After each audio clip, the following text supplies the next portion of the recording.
അങ്ങനെ ഒടുവിൽ വിദ്യാഭ്യാസ മന്ത്രി രാജിവെക്കേണ്ട അവസ്ഥ വന്നു. ഇതിന് ഞാൻ ഈ അവസരത്തിൽ ഒരു വിജയമായോ അല്ലെങ്കിൽ ഒരു മുട്ടുമടക്കലായിട്ടോ കാണുന്നില്ല.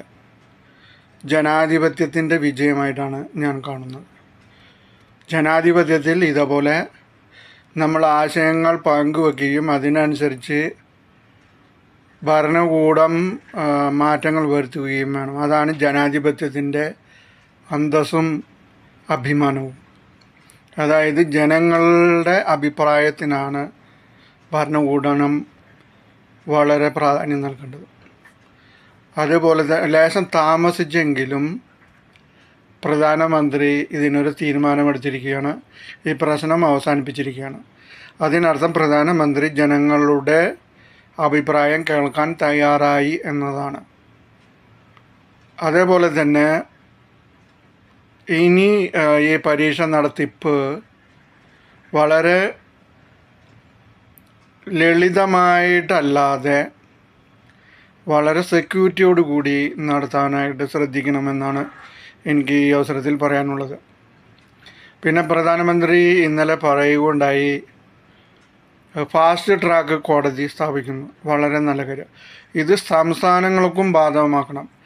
സംസ്ഥാനങ്ങളിൽ നടക്കുന്ന പരീക്ഷയുടെ ക്രമക്കേടുകളും ഈ ഫാസ്റ്റ് ട്രാക്ക് കോടതിയിൽ പരിഹരിക്കാനുള്ള സംവിധാനം ഉണ്ടാക്കണം. രാജ്യവ്യാപകമായിട്ട് ഈ സംവിധാനം ഉണ്ടാക്കണം. അല്ലെങ്കിൽ ഇതിന് ഫലം കാണാൻ സാധ്യതയില്ല. യുവജനങ്ങളെ സംബന്ധിച്ചിടത്തോളം നല്ല രീതിയിൽ ഒരു വിദ്യാഭ്യാസ ക്രമം ഉണ്ടായാൽ അവർ സന്തോഷകരമായിട്ട് കഴിഞ്ഞുകൂടും. അപ്പോൾ അതിനാൽ ഈ ഭരണകൂടങ്ങൾ വളരെ ഇത്തരം കാര്യങ്ങളിൽ വിദ്യാഭ്യാസത്തിൻ്റെ കാര്യത്തിൽ വളരെ ശ്രദ്ധിക്കേണ്ടത് അത്യാവശ്യമാണ്. അപ്പോൾ ഇത് ഒരു ജനാധിപത്യ വിജയമായിട്ടാണ് കാണാനാണ് ഞാൻ ആഗ്രഹിക്കുന്നത്. എന്തായാലും ഇതുപോലെ ഈ സമരങ്ങളുണ്ടാകുമ്പോൾ അനാവശ്യ കാര്യങ്ങൾ ഇതിലേക്ക് ഇടകലർത്തുന്നതായിട്ട് കാണാം. അതൊട്ടും ശരിയല്ല. ഇപ്പോൾ പല സമയത്തും പറയുന്നത് ഇത് പാകിസ്ഥാൻ അജണ്ടയാണ്, ഖലൂജിസ്ഥാൻ അജണ്ടയാണ്, മറ്റേ വിദേശത്തു നിന്ന് ഫണ്ട് വരുന്നത് തീവ്രവാദികളാണ്. ഇങ്ങനെയുള്ള സംവിധാനങ്ങൾ പറയാതിരിക്കാനായിട്ട് ശ്രദ്ധിക്കുക. അതിൽ വ്യക്തമായിട്ടുള്ള നിങ്ങൾക്ക് തെളിവ് ഉണ്ടെങ്കിൽ മാത്രം പറയുക. ഇപ്പോൾ പാകിസ്ഥാനിൽ നിന്ന് പൈസ വന്നതിന് വ്യക്തമായ തെളിവ് നിങ്ങളുടെ കയ്യിലുണ്ടോ അത് വ്യക്തമായി പറയുക. അതുപോലെ കള്ളും കഞ്ചാവും അതുപോലെ ഭക്ഷണവും അടിക്കാൻ വേണ്ടിയാണ് അവരവിടെ ഇരിക്കുന്നതെന്നുള്ള തെളിവുണ്ടെങ്കിൽ മാത്രം പറയുക. തെളിവില്ലാത്ത കാര്യങ്ങൾ വിളിച്ചു പറയാതിരിക്കാനായിട്ട് ശ്രദ്ധിക്കുക. അതുപോലെ നേഴ്സിംഗ് സമരം ഉണ്ടായപ്പോൾ അതിൻ്റെ മാനേജ്മെൻറ്റ് പറഞ്ഞിരുന്നത് ഈ സമരത്തിലിരിക്കുന്ന നേഴ്സുമാരൊക്കെ തീവ്രവാദികളാണ്, ഇവർക്കൊരു പ്രത്യേക അജണ്ടയുണ്ട് എന്നാണ്. ഇത് തെറ്റായ നിങ്ങളുടെ വാദങ്ങളാണ്. ഇത്തരം വാദങ്ങൾ നിരത്താതിരിക്കുക.